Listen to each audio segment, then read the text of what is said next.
Hello, and welcome to today's talk on building reader relationships with direct sales. We're joined by author Emily Kimelman, her business manager Jamie Davis, and Damon Courtney, the founder of BookFunnel. I'd like to welcome members of the Authors Guild as well as any other writers joining us today. The Authors Guild is a professional association founded in 1912. We have about 13,000 members. We advocate for the rights of writers, including fair contracts and a living wage. Through our charitable arm, the Authors Guild Foundation, we put on free public programming like this to support all writers in the US. You can learn more about what we do at authorsguild.org. Now, at the Guild, we always love to hear about ways that authors can maximize their income, grow their career, and we're really excited to hear what Emily and her team have developed involving direct sales. We have a Q&A box here in Zoom where you can type in questions, and we'll get to those toward the end of the hour. Thanks for the questions we received in advance. If there's an industry term you don't know or anything like that, feel free to use the Q&A box, and your fellow audience members or I can probably help. There's also automated closed captions. Look for a live transcript or a CC icon. And with that, thank you to our wonderful panelists for being here. Emily Kimelman is the author of over 20 novels, including the best-selling Sidney Ray Mysteries. She first indie published in 2011 and started selling direct to readers in late 2020. Jamie Davis is an author, coach, and business manager. She has more than 8 years of experience in the indie publishing industry. She's played a role in publishing over 125 books. And Damon Courtney is the creator and CEO of BookFunnel, an ebook and audiobook delivery service for authors and publishers.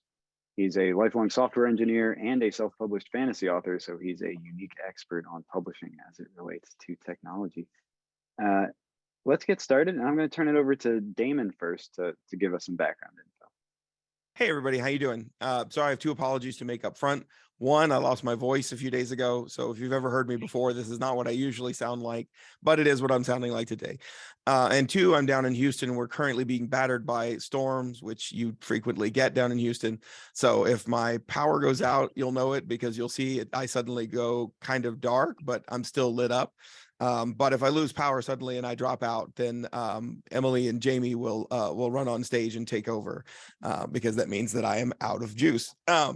So I am the creator of BookFunnel, and I wanted to go first so that you can hear my voice crack as I do that. Woo! Like that. Yeah, that's awesome. It sounds like puberty.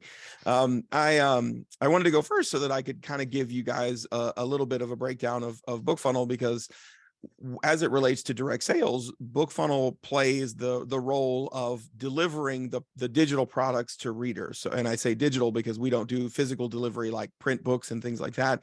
Although you should absolutely look into that. My lights just went out.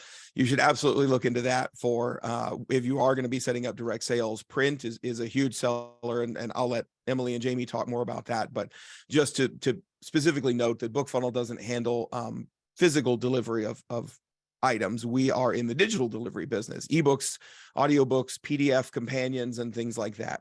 And the reason that I wanted to go first was to kind of describe a little bit of that to you so that as Emily and Jamie are going through and telling you about all the amazing stuff that they're doing, you'll understand how it relates when it gets to the end. And that's where BookFunnel steps in. We really just step in right at the end and then deliver the thing, which is really, quite honestly, the completely unexciting part of it. And so it's the part that you really, if you have BookFunnel on your side, you really don't have to worry about or deal with.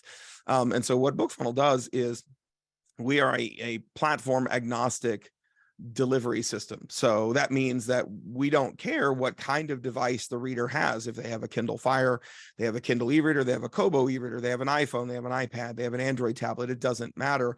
BookFunnel, they read on their computer.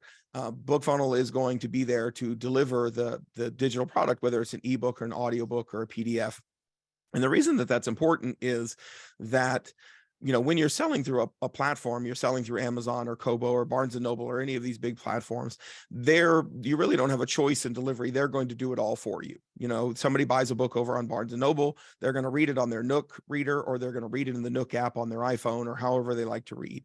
There really is no other choice there.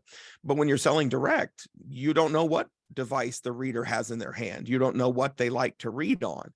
And really, for the best possible experience, you want to be able to support whatever device they're already reading on. Whatever you can do to create an experience that is like purchasing from the stores that they're familiar with is going to be the best experience that you can have. And so BookFunnel steps in and does that. What's cool about that is that we have a lot of authors that use our service, both for free book delivery, like giveaways and gifts and things like that, or advanced reader copies. But we also have tons of authors that are now doing direct sales. And that means that you get a knock-on effect from all the other authors that are using BookFunnel. As an example, somebody goes through Emily's store and buys an audiobook. They download the BookFunnel app, they listen to their audiobook, but then they come and they buy from my store and they see the logo that says delivered by BookFunnel. Immediately, when they complete their purchase, that purchase also shows up right in their BookFunnel app. So just like Amazon, or an Amazon-like experience, whatever they purchase is just going to show up in their app, or it's going to show up in their library on their computer. And so once they've gone through any author's process of ever using BookFunnel, which we deliver 3 million books a month directly to readers. So if they've ever gone through BookFunnel, they've already experienced that. They've already trusted it. They know how to do it. And the minute they come to your website and they make a purchase, the book's just going to show up for them like magic. What's great and what I love about that is that indie authors can do their own sales. You can build your own stores. You can build out your own ecosystems. You can do the sales in the way that works best for you. But in the end, the experience the reader gets is just like if they purchase on Amazon. So they're buying direct from their favorite authors, but the reading and the listening experience is just like what they're already used to.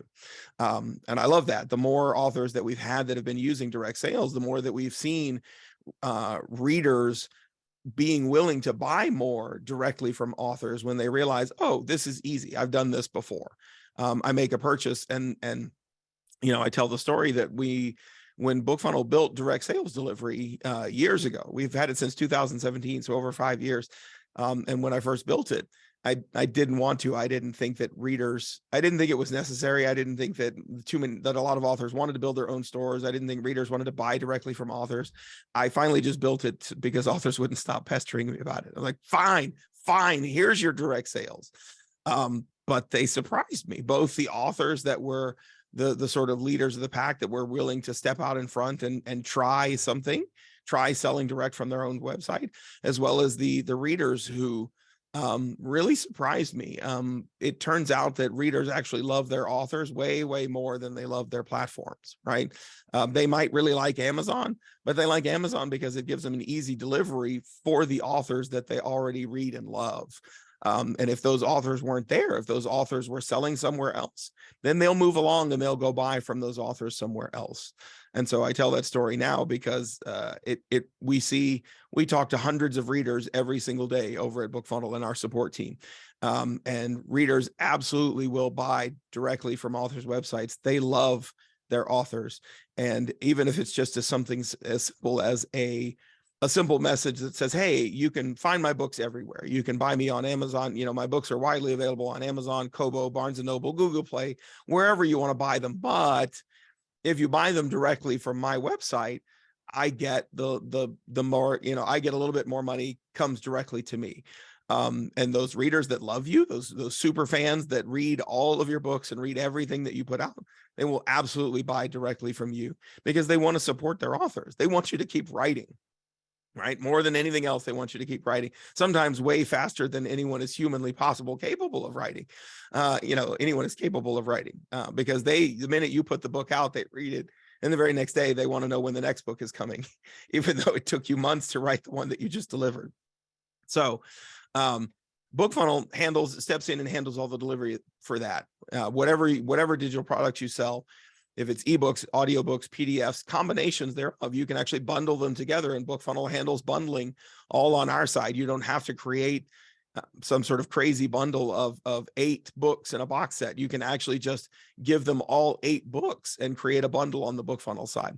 I don't want to get too technical into the details. I'm happy to answer questions during the Q&A if there are specific technical questions, but I know because I've seen it every day. I know that Emily and Jamie have done amazing things with bundles and box sets and all kinds of upsells and bumps and amazing things that really help to drive readers through that process of getting through your website, of buying special deals and all kinds of things that make them feel really good. So the technical side of once you get to the BookFunnel part, it's actually pretty easy. Once you set it up, it just kind of churns and does its thing, right? And my lights keep flickering out, so I don't want to take up too much more time. But I will be here for the Q&A, assuming weather willing. I will be here to answer any technical questions that you specifically might have about BookFunnel, what we do, how we do it, or why you might want to use BookFunnel over, say, delivering yourself for yourself. But with this and my lights being out now, I'm going to go ahead and turn it over.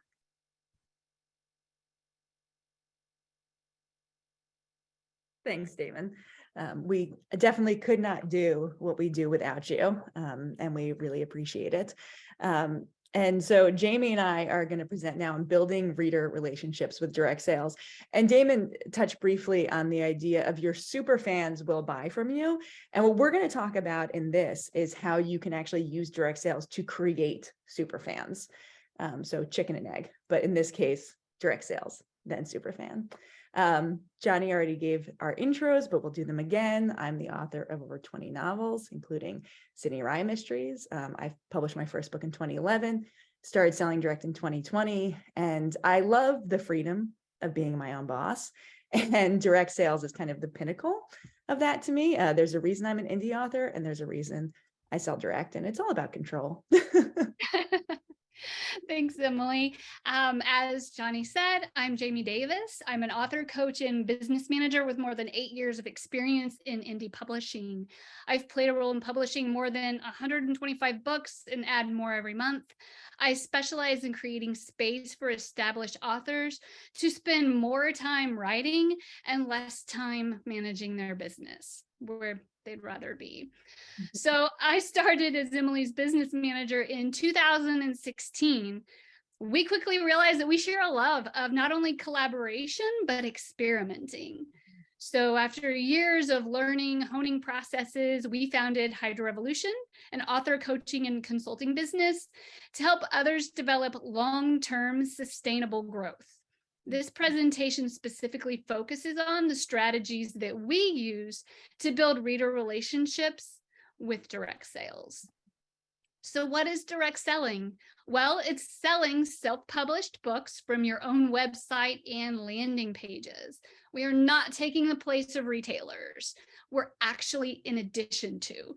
So you become a retailer, your own bookstore. I mean, Emily, haven't you always wanted your own bookstore? I have a whole post about that people love. Yeah, absolutely. So Emily sells ebooks, audiobooks, and paperbacks. You're going to hear us talk through this presentation about using your intellectual property to the utmost in every way possible. So why?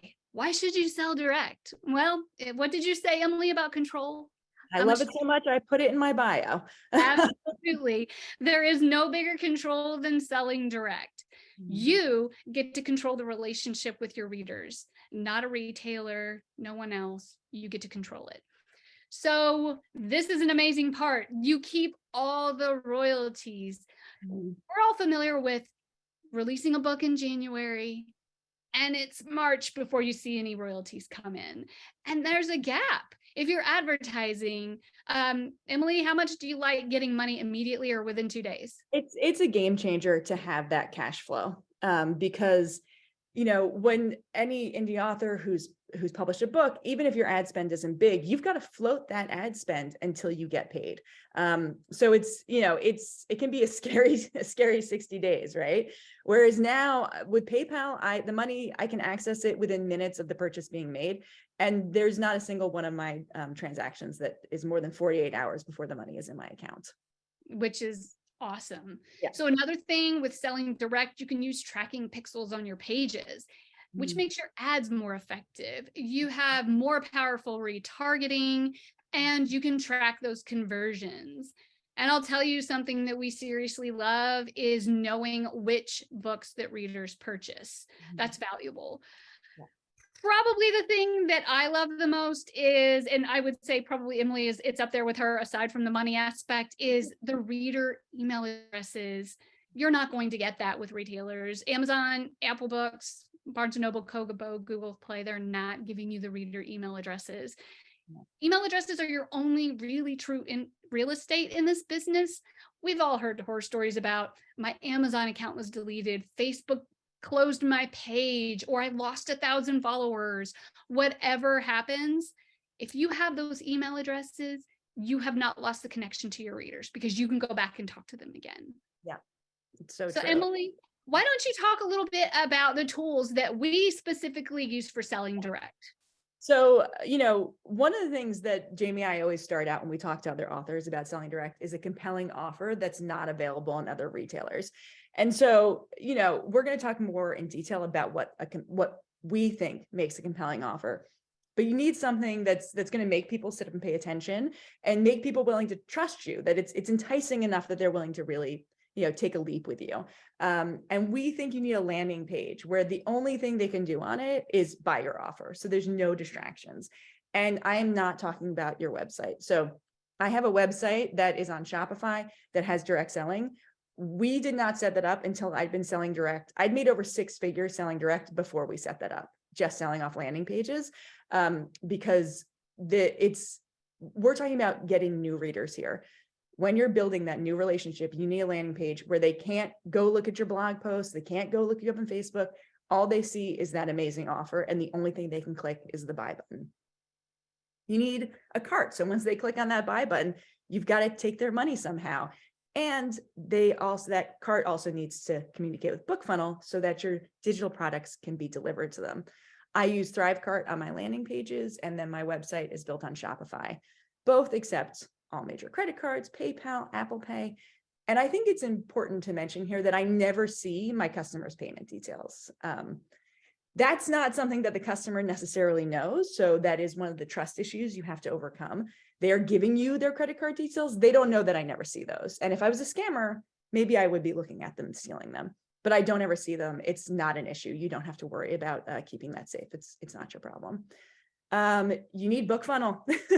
How many times is BookFunnel on this presentation? But you need BookFunnel. They're going to deliver that stuff for you in as seamless a way as possible. They're going to also be your customer service, helping your customers who have trouble with the download experience, helping them actually get it onto their devices. You also need a paper book delivery method. There's a couple different ways to do this. Right now, I'm using Amazon author copies that we ship directly to my buyers. That's what we're using right now. And, it might not be in the next 6 months, next year. That's one thing that Jamie and I talk about a lot, is how quickly this business changes, especially when you're talking about direct sales, because this is so new. So right now, that's what we're using. That could totally change. You need a newsletter provider. Once you get those email addresses, you need a safe place to keep them, and you need a way to communicate. This is continued communication. It's also welcome email sequences. I use MailerLite, and I think all your clients do now, right, Jamie? Yeah, I've migrated everybody over. They have wonderful automations. If you have any experience with newsletter systems, it's really easy. It's really user-friendly. So yeah, and it's more affordable. Yeah, it's a reasonably priced. And you need promotion. So, one of the things when you're on Amazon, you can end up in someone else's also bought. So there is a bit of an engine there that is promoting you, although becomes more of a pay-to-play landscape every second of every day. But if you are setting up your landing pages and selling direct, you need to promote it. So I use Facebook ads, my newsletter, social media posts, podcasts, to each author their own, but you have to promote it. There is no way to find that landing page unless you send people to it. And attitude and mindset. We could have put this one on the top, but we decided to wait for the bottom. So one of the things, as I was saying, this is all new, right? So you do need to be ready to face technology and be friends with it. None of this is overly complex, but it is new. And so while you can have someone build the system for you 100%, it is important to not be afraid of it and to be willing to have a working knowledge of your system. And you also have to have the mindset and attitude that you want a relationship with your readers. And so, there is the author in their cave and they never come out and they just write books. This is not the system for you. What we're doing here is trying to build long-term relationships with our readers. And so you have to be up for that. You have to want that in order for this to work for you. Absolutely. So our big presentation today is building that reader relationship. So we're going to talk about the life cycle of a direct reader. I'm going to briefly touch on these topics, but we're going to expand as we move forward and give you a little bit more information. So the idea here is that they see your post and they resonate with your message. They click on your offer, then research your name, make sure you're legitimate, return to your offer and purchase it. Yes. Have a positive download experience, stellar customer service, continue to interact, and then repeat the experience. Yeah. So, Emily, why don't you expand a little bit on them seeing your post? So it is the rare golden unicorn who sees your first ad or post and just purchases. They're probably just going to forget about you immediately. The first time they see something from you, it's just going to go right by. So you need to have multiple interactions, so don't just put a post out there and no one pays any attention to it. And you're like, well, I guess that didn't work. It's just, that's not how it works. You need to be seen over and over again. You need to keep showing up consistently. So yeah, usually the first time they're just going to forget about you immediately, but yeah, I mean, how many times, Emily, are you standing in line at the grocery store, scrolling, or you're in line at school waiting for the kids or whatever, and then boom, gone, you lose track. Yeah. I mean, even if they wanted to click on it, they could get distracted. Yeah. So, and they aren't going to remember you 10 minutes later. So you need to show up at that feed again. And years ago, the industry standard in advertising was that you had to get in front of a reader 7 times. That has to be more now. There's so many more ads. Yeah, it's gotta be. Yeah. Then what happens after they?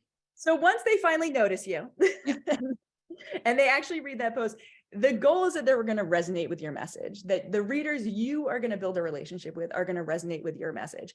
And so your copy needs to be authentically you, in the same way that your books are authentically you. One of the ways that I think of my copy and my posts now is that I write the books I want to read and I write the posts I want to read. It comes from the same part of me. And that's why my posts resonate with my readers. So it is even more vital in direct sales than in other marketing to show up as yourself, because you are asking for their trust on a new level.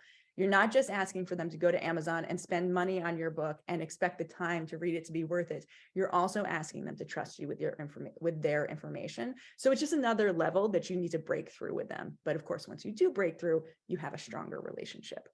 So finding the right message. This is not simple. It's not like I came out of the womb ready to resonate myself on the internet. It took a lot of time, and it takes trial and error, and visibility fears are going to get in the way. You were resistant. You did not want to. No, I did not want to. But the thing is that visibility fears are sneaky. And you can be afraid that you're going to be misunderstood. And guess what? Spoiler alert, you are going to be misunderstood. People are not going to understand what you're talking about. They're not going to get your message. They're going to misinterpret you. All of that is going to happen, and that's okay. Because the right people are going to hear you and resonate with you. But if you're too afraid to be yourself because some people aren't going to get it, then you're not going to reach the people who will get it and will love it. So the other thing is testing and iterating copy. I don't show up to social media every day writing some fresh new script. I write a post, I attach an image to it. And then I take that copy and I put it with a different image. I take that image and put it with different copy. I take that copy and I cut it up into smaller pieces and put it with different images. I take a piece of that copy and expand it into a longer post. It's not you don't have to reinvent the wheel every morning when you sit down to do your social media. So testing, iterating, and then pay attention. You're doing a relationship, right? It's not just you screaming into the void. You want to pay attention to questions, respond to comments, see how people are reacting to this, to your message. A really prime example of this is, my Sydney Rye Mysteries is about Sydney Rye and her dog, Exec Justice with a Vengeance. And for a long time, I've been running just the first 400 words of my book as the copy in my ads. And the dog is shot in the opening of the book. And it says very clearly that the dog survives and is fine. But I got a lot of comments that says, does the dog die? I'm afraid the dog is going to die. And, we all have old Yeller scars. And so I would always respond, no, the dog doesn't die. But then I started just adding it to my copy. P.S. the dog does not die in this book. And then people started commenting, well, does it die in a different book? They didn't trust you. Yeah, I'm like, no. The dog doesn't die. The dog just does not die. So it became P.S. the dog doesn't die. And just recently, I've had someone comment saying that the dog doesn't die, but it probably will in the future because all dogs die and this dog is getting older. And so I commented back, absolutely not. The dog will never die. This is fiction. You know, at the end of time, it'll be the cockroaches and my fictional dog left on the planet. And so I've started adding the dog never dies. And, you know, Jamie, you remember when I started adding this to my copy, how much my sales exploded. Oh my gosh, it was phenomenal. It was, we Yeah. like broke through a barrier right Yes. there. And it was I'm paying attention. because I was paying attention and I took those comments and I turned it into copy that I Yeah. knew would resonate with my audience. Absolutely. So here's some examples. Why don't you talk through these? So I appreciate that you let us know the dog doesn't die. Off to look up the books. You know, and I'd say this comment I get 20 times a day. You know, love your reverent irreverence will buy now. And my series is very reverent irreverence. You know, that's like the perfect, that they got it. They got it from the copy that I posted. And then this person, you know, with this long post, they told me the whole story, the whole journey of their experience with me and my copy. So this is great market research. You know, this is me knowing what's working. Best self-promotion I've ever read. I've been eyeing your books for a while and this sealed the deal. So this is someone who they saw my post, they forgot about me, they kept reading my posts, and eventually this is the post that made them want to go buy it. Just that continued interaction. All from paying attention. Mm-hmm. So then at this point, they're resonating and they click. And they click because at the end of every single one of my messages, I tell them to do that. I have a call to action. And this again will get you right in the visibility fears, right in the salesy, being a sleazeball sales. Asking someone or inviting someone to buy your books is not sleazy. It's you know, and I understand that. I get it. But there should be a call to action at the end of every single one of your posts. As certainly, obviously, every ad, but even my posts on my social media, I always have some sort of offer. Join my newsletter, join my Facebook group, you know, buy my amazing, you know, exclusive offer for my direct buyers. And the offer when you're talking about ads, when you're talking about direct sales, it needs to be compelling, something they can't get anywhere else. And we're going to go into more detail on that in a minute. That dedicated landing page where the only action they can take is take advantage of that offer. And again, you have to show up on that landing page. They resonated with you in the copy, in your ad. They get to the landing page, it needs to be consistent experience. It needs to be that same tone, that same thing that they're resonating with across your ads, your social media, everywhere. A personal video increases conversion. It's wild. It's actually wild. Like how many times do the people even really watch it? You know, we're going to show you my landing page in a minute. And I have a video on there I put up in November of 2021 and my conversion increased by 10%. And That's unheard of. Yeah. And I think that, you know, not even, it's so few people who actually watch the video, but just the fact that I'm willing to be there on camera and you'll see it, like, it's not the most flattering shot of me, but I look real, you know, I look trustworthy because I am there. And then you need social proof, of course, those reviews, you know, people saying nice things about your books, a sample of the book. No one's going to buy a book they haven't read the first few paragraphs of. And I use the 400-word prologue that's also in my ads. And then, of course, an audio sample, because even if you read the copy, if you don't love the narrator, you're not going to buy the audio. Why don't we show them your landing page? We'll run through it really quick so they can at least put a visual with what we're talking about. So that's weird. For some reason, normally it's her little face popped up right there instead of the old covers, but no telling with technology. That's odd. That's weird. So in any case, you can see here's my tagline. There's the offer, pay what you want for 8 ebooks and 8 digital audiobooks, save 40% on paperbacks, you know, and then you can see the imagery we're using. Look at all those books. Isn't that just the best value you've ever seen ever? And then the only buttons on here are to go and buy, to go and pick your format and go buy it. We've got the sample of the first 400 words. Obviously, a big block of text doesn't look awesome, so we've broken it up with some photos that fit in with the milieu. Right there is the audio sample, and we have written underneath it that that's the audio sample. You should click on it. And then we've got our dog does not die and more buy buttons. We've also got my warnings, so all of my posts And ads have PS the dog does not die, and they also have warnings on them about the language and other things in my books. It's basically that I've taken the top 3 things my 1-star reviews complained about and turned it into a warning, which also is a sales point for people who resonate with it. And that's definitely something I suggest doing. And then once again, we're saying, okay, do it, go for it. Some more social proof. These are quotes from Amazon reviews that highlight what I want people to get about the series. A little bit more about me and the series, because again, I'm the one selling it, and then their last chance to go for it. It's important to have those buttons multiple times, but the majority of the time people aren't even getting all the way to the end. I mean, usually they're pretty convinced. Yeah. Before, if they're going to convert, they're usually already convinced, but it's good to, you'll have a few people that really do go all the way through. Mm-hmm. Yeah. So at this point, they've checked out your landing page, Mhm. but they're still not sure about you yet. So they're going to go research your name. Let's face it, you're still earning their trust at this point.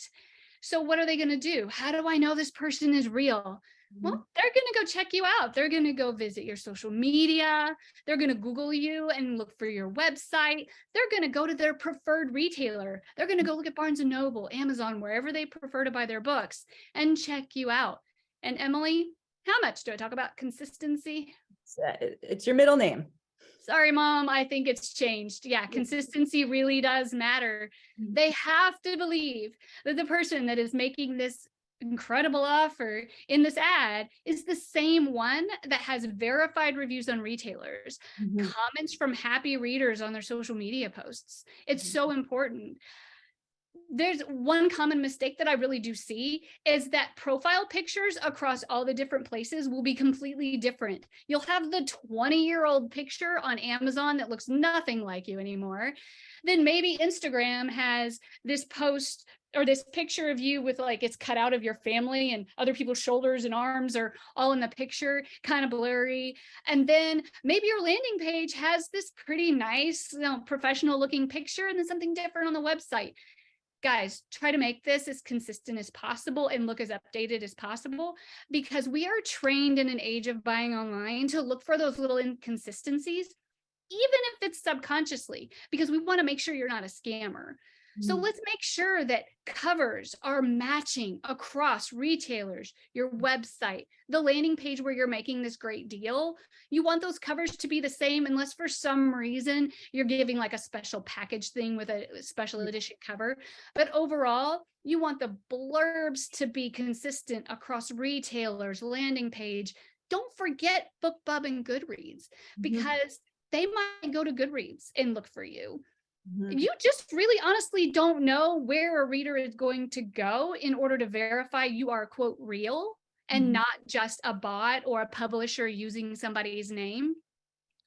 And we're not going to hammer so much on your organic social media posts, but for the most part, your ads, your book blurbs, your website, and your landing page with your offer really needs to be typo free.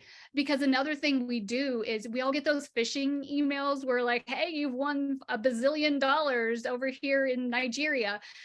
We look for those misspellings. Be careful. Just keep those proofread, keep those clean. And if something slips through, just fix it. Somebody will point it out. I promise. Yeah. Don't worry. They'll let you know. Not a worry. It is important that we're going to keep hammering on the fact that you must respond to the questions and comments on ads and posts. Readers need to see that you're engaged and again, that you're a real person. And this is your house, so to speak. Get rid of the negative comments, delete, ban the random trolls that just want to be hateful or whatever.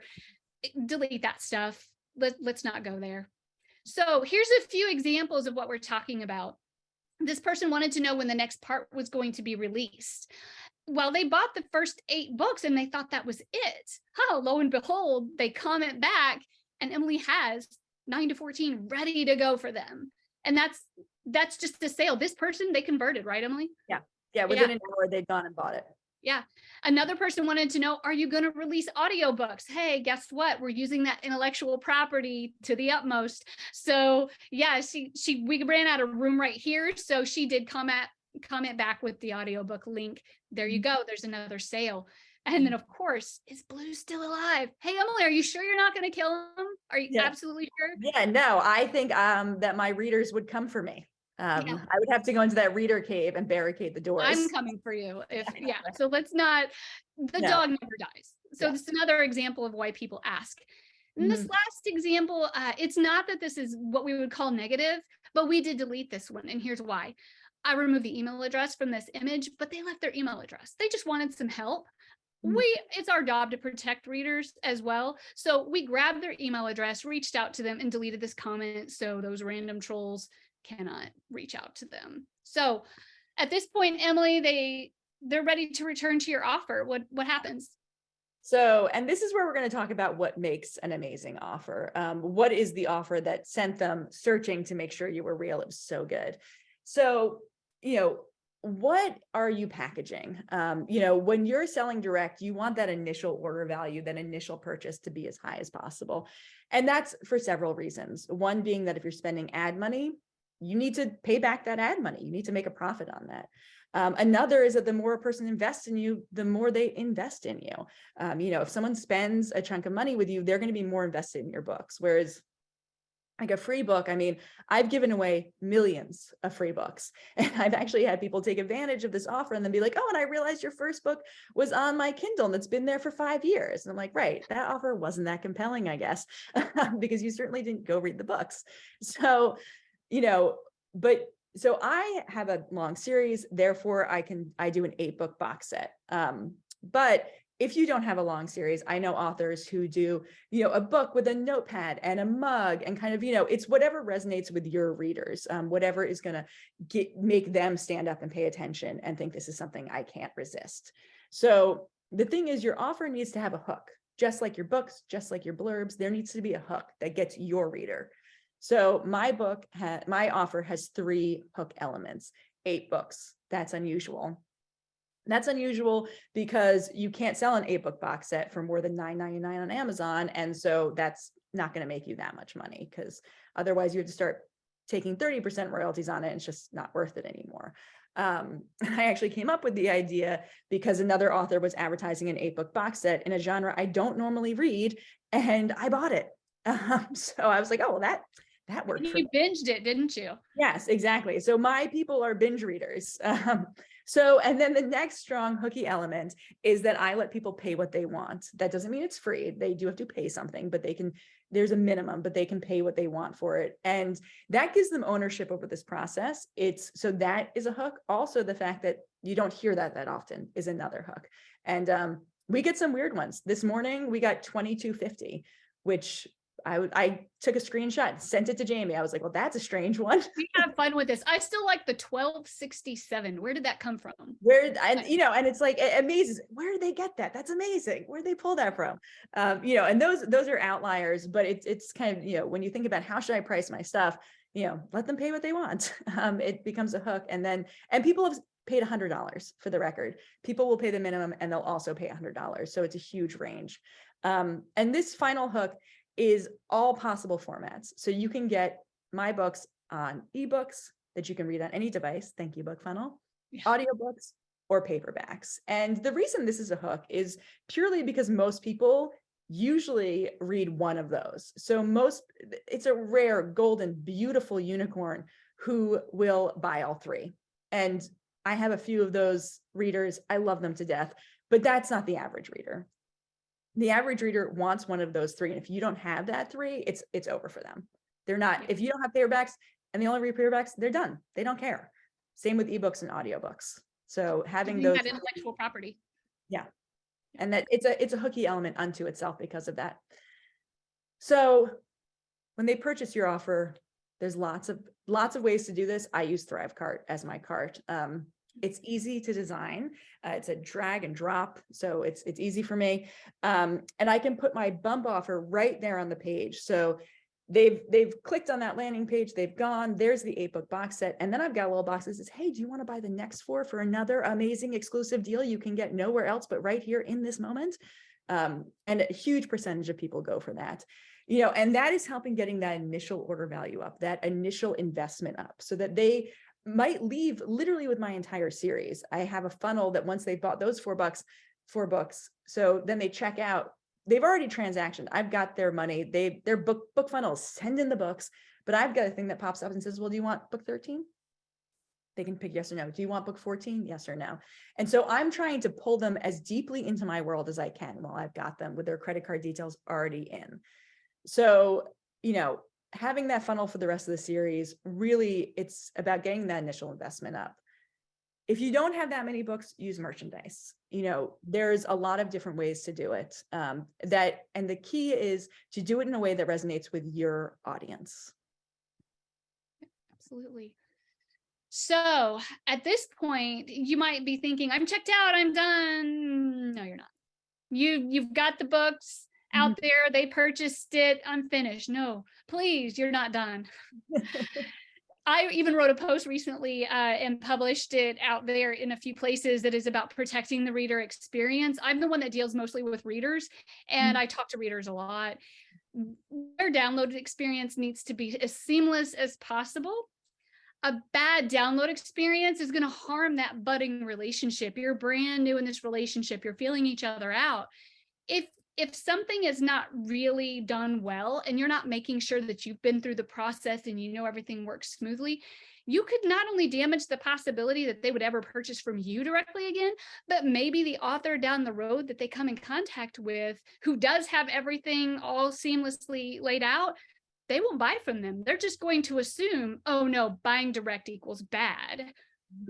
BookFunnel, while it's well established and we love them so much, to a lot of readers, they're just now discovering them through your direct selling. So this first time for them is important. Problems, no matter how well you have everything laid out, they're going to happen. And it's all about how do you handle them? Sometimes emails go to spam folders. Oh, those filters, we hate them. It inevitably creates a headache sometimes, or sometimes readers put in their wrong email address. I have been fixing so many of these lately where people just accidentally misspell. It happens. Try to avoid some issues ahead. Send order confirmations and a welcome email if they opt into your newsletter. I know for me personally, if I go buy from an online store, I'm going to receive that order confirmation because it is a recognition and an acknowledgement of the fact, hey, you spent money. We know this is what you bought. We got you. That matters. And here's our email if you need to reach us. Exactly. So the fact is that you also want to have a clear message on your thank you page that includes your contact email address as well as BookFunnel's information. Let's put it out there. Give them as many ways to contact you as possible so they feel better and they trust a little bit more. But there's only so much you can do with some experiences, which is why you need a stellar customer service. Customer service does not only mean how you interact with somebody, it includes that follow-up email. It includes those order confirmations, making sure that people have acknowledgement of the money they've just spent with you, but also respond quickly to avoid the assumption that you're a scammer, because if not, if they email you and they don't hear back from you for a long time, they may just go ahead and open a PayPal case, or even worse is a chargeback through Stripe. Because in that case, if you can't prove to them that you did everything correctly, and sometimes even if you do, they charge you an additional $15 fee. And we don't want that to happen.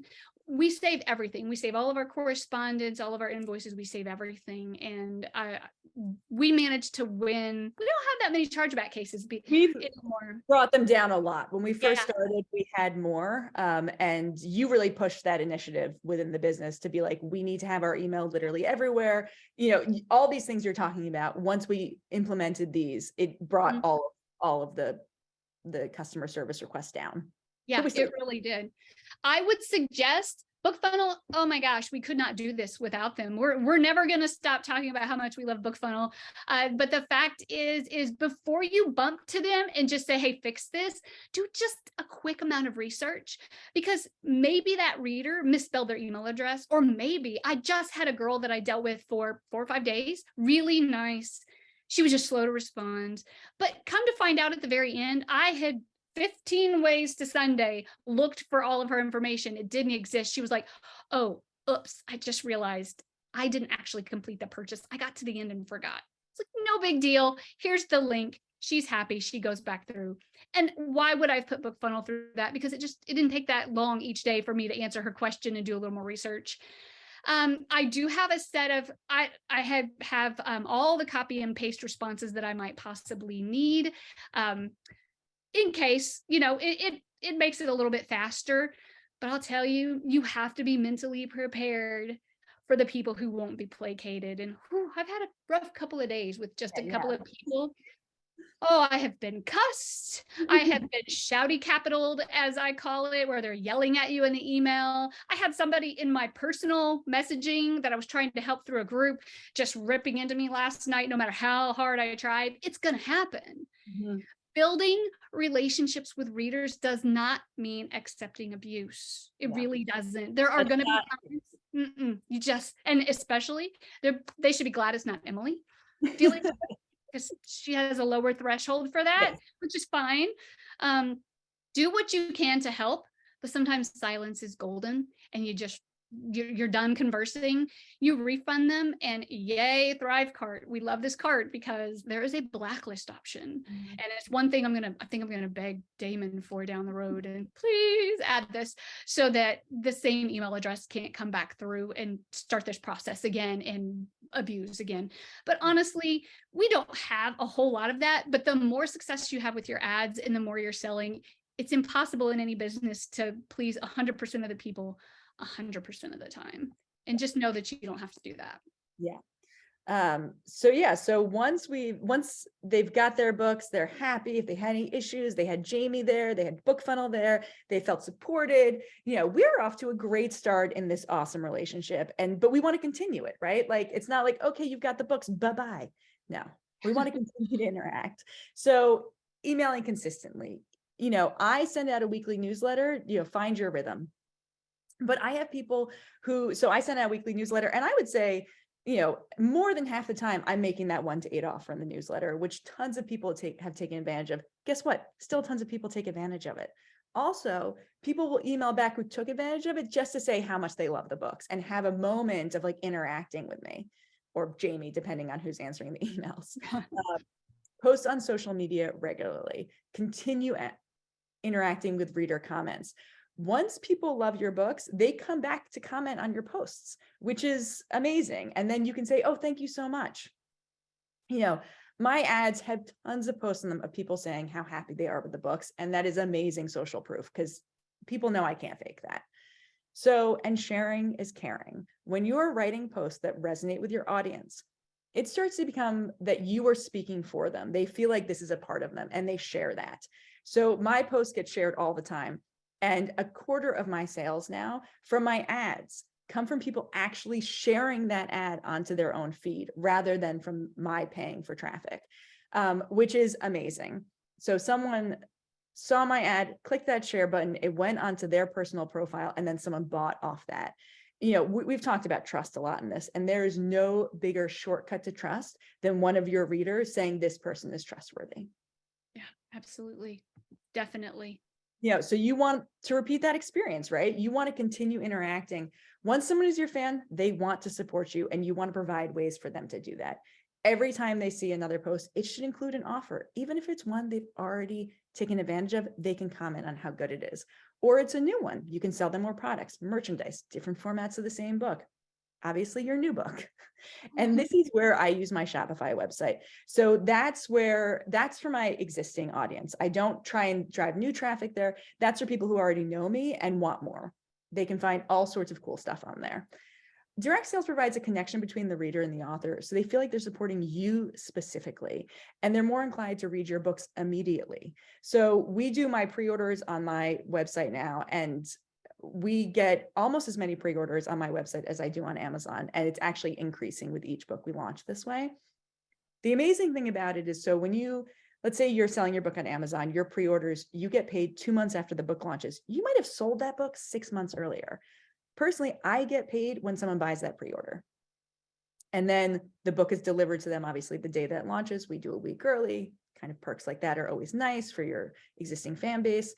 But I've had that money for 6 months. So by the time I publish a book, my cover is paid for, my editing is paid for. You know, when we talked about that cash flow at the beginning, direct sales, this is another way that cash flow really helps. And then you get the retailer money down the road later as well. So you have like a sandwich effect. Yes, exactly. Yeah. So, you know, the confirmation bias that they put their trust in you, therefore you must be trustworthy. Don't lose that. Use that to your advantage and continue building the relationship.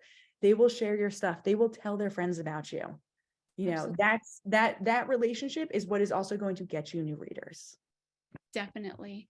Mhm. So we're just going to return to this graphic really quick. Now that we've talked about each one of these sections, they saw your post. They Mhm. resonated with your message. They clicked your offer. They researched you. You're legit. So they return, purchase, have a great download experience. Customer service was wonderful across the board. So they continued to interact, and then they repeated the Mhm. cycle. So that's the life cycle of a direct reader. So Johnny shot us over a bunch of questions that you guys had, and there was some really fun stuff in there.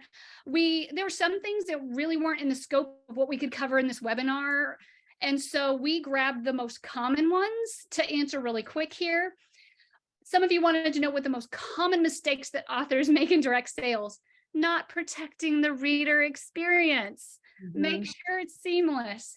And then also just throwing the books up on your website and expecting readers to accidentally stumble across them.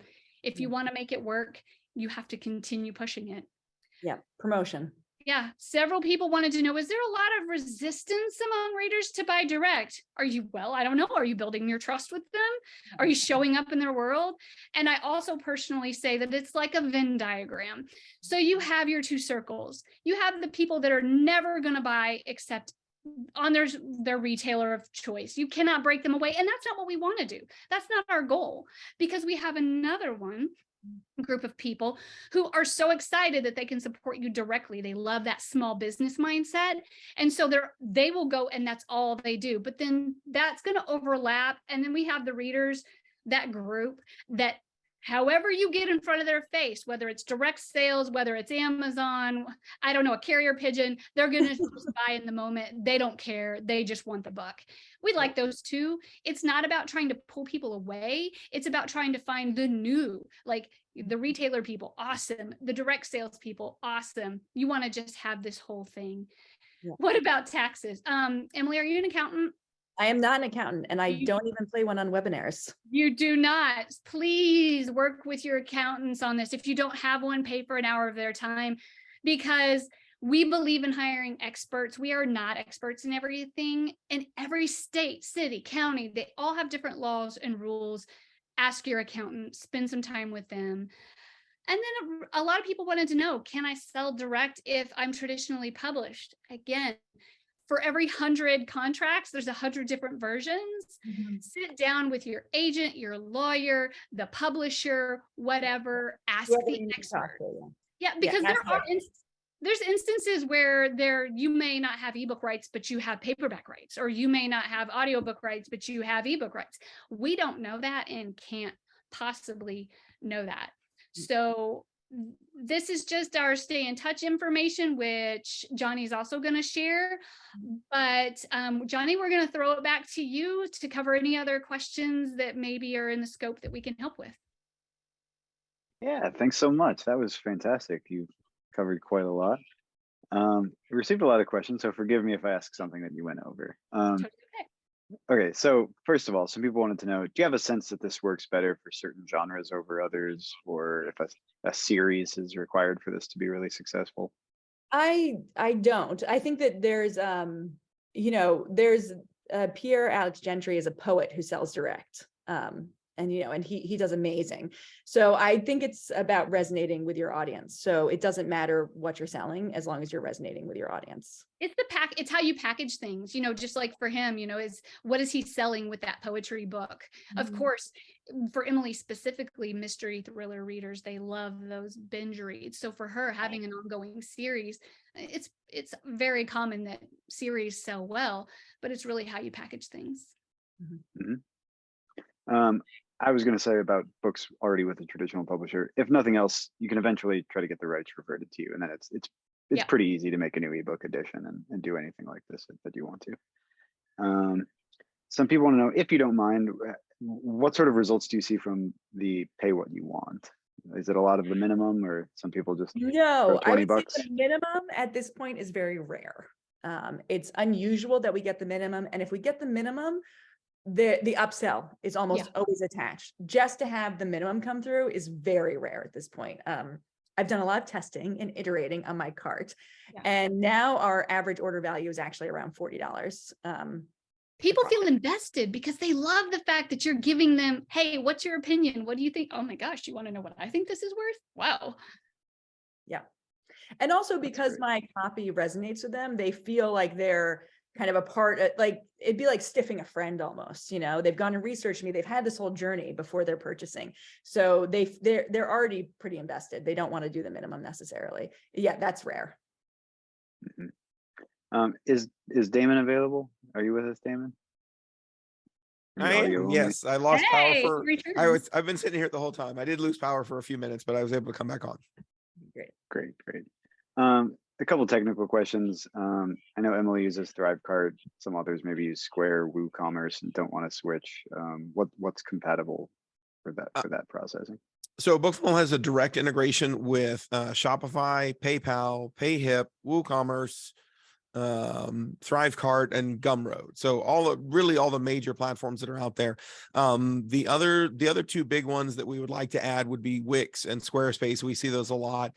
The only reason we haven't added them so far is because, unlike with the rest of them, if you want to integrate with Wix and Squarespace, you have to sign really onerous license agreements with those companies that require lawyers and lots of time to pour over, because they do little things like, if you integrate with us, then we have the right to quarterly audit your books, and you have to show us all your money and your income and everything just to make sure that you're paying us. So they have some onerous terms that we have to kind of work through. Most of our authors signing up today are either choosing PayHip, which is as a smaller company, but is really, really easy to get started with if you're just kind of wanting to dip your toes into direct sales. Like maybe you're not ready to go full Kimelman and like set up your whole web store, but you did want to, we see authors that are trying direct sales by saying, hey, I've taken the first 5 books of my series and I've bundled them up. I don't offer this bundle discount anywhere on any store. You can only get it directly from me. Here's a link to go and get it. And so they set that up on a place like PayHip, which takes a small transaction fee and will do all of the money stuff for you and give you a small landing page, but you don't have to go out and build the whole store. These days, most of our signups that are setting up direct sales are coming from Shopify. They're it's $30 a month to run a Shopify store, which is not free, but you have access to plugins from developers all around the world. There's probably not a thing you could think of, and you're like, oh, well, I want to set up a sale so that if you buy a book from me, that you can adopt a cat. Somebody's probably written a plugin that will let you do that, right? There's so many people out there building out that Shopify ecosystem. They're the largest retailer in the world after Amazon themselves, right? So, but those are the systems that we work directly with. And then we have an integration with Zapier, and it starts to get really technical, but Zapier is kind of a middle guy between seller over here and BookFunnel over here. So anything like Wix that supports Zapier, you can actually create the sales experience by going through Zapier, and we handle that as well. Okay. Could you give a little info on the security of the ebooks from piracy? People aren't familiar with Sure. BookFunnel. So BookFunnel has several different options that you can offer. And I will say a lot will depend on your audience and your crowd. So for example, we have authors that sell their audiobooks direct. If you are in science fiction fantasy, if you're in lit RPG, then lit RPG, for those who don't know, is like fantasy and science fiction, but with stats, statistics and numbers and dice rolls and stuff like that. But if you're in with a techie audience like that, you probably do want to offer them the ability to download out of BookFunnel's system and listen to MP3s on whatever they want. The reason is because they tend to be a techie crowd, and that is a selling feature. They cannot buy on Audible and then just download the audiobook to keep it later. If Audible ever decides that you don't own that book anymore, they simply take the book back from you and you don't own it anymore. And so there's that conspiracy theories can run high in that particular crowd. And so giving them the ability to download and do that is really important.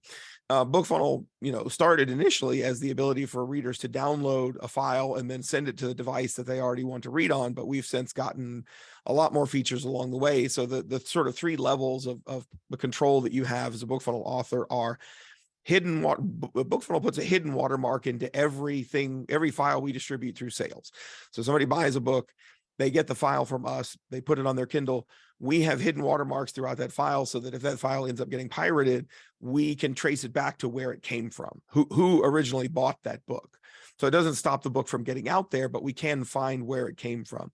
The second level are visible watermarks, where it literally has a stamp inside the book that says, this book was prepared for email address or name and has your email address on it. So it's a little bit of what they call, excuse me, social piracy protection, because it's kind of a shaming thing. Like, don't you share it. We know your name's in there.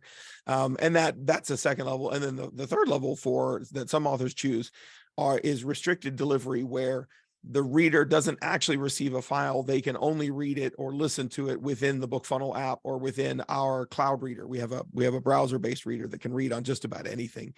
And so for those authors, they really don't want those files out there in the world where they can be easily pirated. No system is piracy proof. I mean, I've seen people that literally take paperbacks and chop the spine out and scan them page by page. Like, nothing is permanently piracy proof.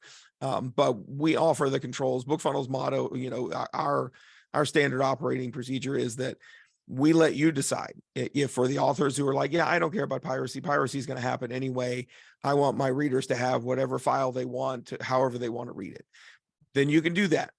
If you don't want to offer that, if you want it to be restricted so that your books are protected, especially we see this a lot, like with advanced review copies. Authors get really mad when the copy of the book they haven't even published yet is already been stolen and put out on somebody else's website. So in those cases, using something like restricted book delivery, where they can't get the book out of our system, is a lot more preferable with something like advanced reader copies. But we always leave it up to our authors to decide how you want to distribute your content, what you're comfortable with. Great. Okay. That all makes sense. Emily, what do you do for audiobook production? The people want to know. I used ACX, which is how I found my narrator, and I still use it. And then we just I pay for it up front. So we just download the files. Actually, before, my audiobooks are available on my website before they're available on Audible and other places, because it takes them weeks to approve it. So I use ACX, we get the files, we download them, we upload them to my store. It's another perk for buying direct, is you get them early. Yeah. We had a few straight questions that are about like how much the book is, the buying page is discoverable. Like if someone's using bookfinder.com or something like that, does this come up, or is it's really? No, my landing pages are not something that are going to come up if you Google me. I'm only using them as a very specific sales tool. So I don't want, they need to be reached after I've introduced them to the concept through my copy. And then they go to the landing page. It's not linked on my website. It's not linked anywhere but in my ads and in my copy. Because we want to start building that reader relationship through the ads, through the social media posts, so that she controls the narrative of how that relationship begins. We don't just want it to come up in Google. If the book's also for sale on Amazon, does Amazon price match if you're selling it for less? I don't sell that 1 to 8 on Amazon, so it's not Okay. available.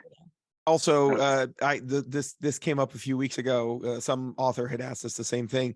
Amazon has actually changed their terms of service. They no longer have the most favored nation clause in the KDP contracts. If you go look at your KDP, because I read the whole thing cover to cover, because I was like, okay, I know this used to be in there. What happened was back in 2018, they got sued by a bunch of Amazon marketplace sellers. So people that sell ashtrays and everything else on Amazon, who basically said that this was anti-competitive practice, right? That Amazon was forcing these people to price match their stuff to other stores. The courts agreed, and Amazon had to take that out. And then somewhere along the way, they quietly took it out of the KDP terms of service as well. So people still, now some of the other stores still actually have that. But like Emily was saying, First of all, they're not going to find it on your store. Amazon's not spidering emilykimelman.com to look at her bookstore. But second of all, if you're selling a different SKU, you're not selling the same product that you're offering anywhere else. She's offering that 1 through 8 box set that you get that she doesn't put up on any of the stores. So it's not a comparable product that can be price matched. And I think you said this, but what's the return policy for these sales? So we have a 14-day return policy on digital products and no return policy on paperbacks. And when you buy the paperback on that cart page, you actually have to click a button that says, I've read the terms and service. The terms and service say you can't return this product because I've got nothing to do with the paperbacks. And the deal is so good that, like, you know, you took a risk. And we're clear on the 14-day, it's right there in the cart. You know, they have to scroll past that to get, you know, like it's right there, 14-day return policy. So there's a lot of argument about whether or not you should with a digital product, but at the end of the day, we're not here to force somebody with handcuffs. You have to keep this book. Sorry, you're stuck with it, because if they hate you and they hate the experience, then what have you done? It's kind of pointless. We want happy readers who want to continue the experience. Yeah, so we have definitely refunded after 14 days. But if someone comes to us, you know, a year after they purchased it and want their money back, you know, there's this, we're like, okay, it looks like we can ask BookFunnel, did they download it? They can tell us if they did. If they download it, we're like, you know what?